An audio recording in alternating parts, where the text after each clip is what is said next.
Chapter 152 That divine grace causes faith in us. Now, as a result of divine grace causing charity in us, it is also necessary for faith to be caused in us by grace. Indeed, the movement whereby we are directed by grace to our ultimate end is voluntary, not violent, as we showed above.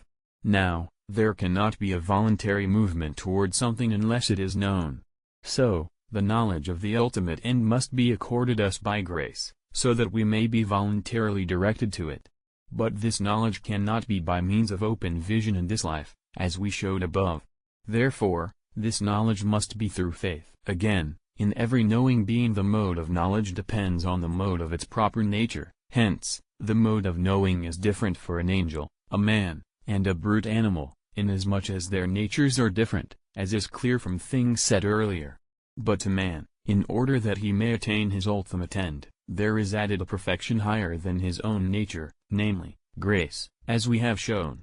Therefore, it is necessary that, above man's natural knowledge, there also be added to him a knowledge which surpasses natural reason.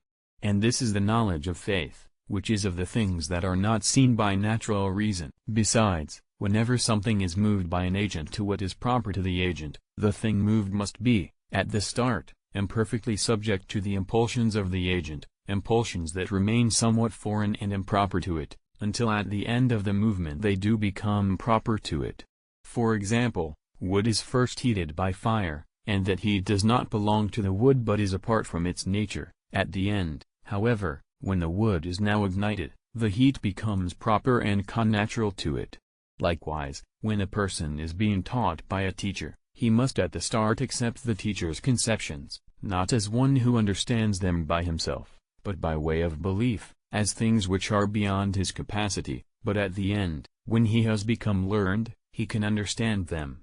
Now, as is clear from what we have said, we are directed by the help of divine grace to our ultimate end. But the ultimate end is an open vision of the first truth in itself, as we showed above. Therefore, before it comes to this end, man's intellect must be subject to God by way of belief, under the influence of divine grace which accomplishes this. Moreover, at the beginning of this work we indicated the advantages which made it necessary for divine truth to be offered to men by way of belief. It is also possible to conclude from these reasons that it was necessary for faith to be a product in us of divine grace. Hence, the Apostle says to the Ephesians, "By grace you are saved through faith, and that not of yourselves, for it is the gift of God." By this conclusion we set aside the error of the Pelagians, who said that the beginning of faith in us was not from God but from ourselves.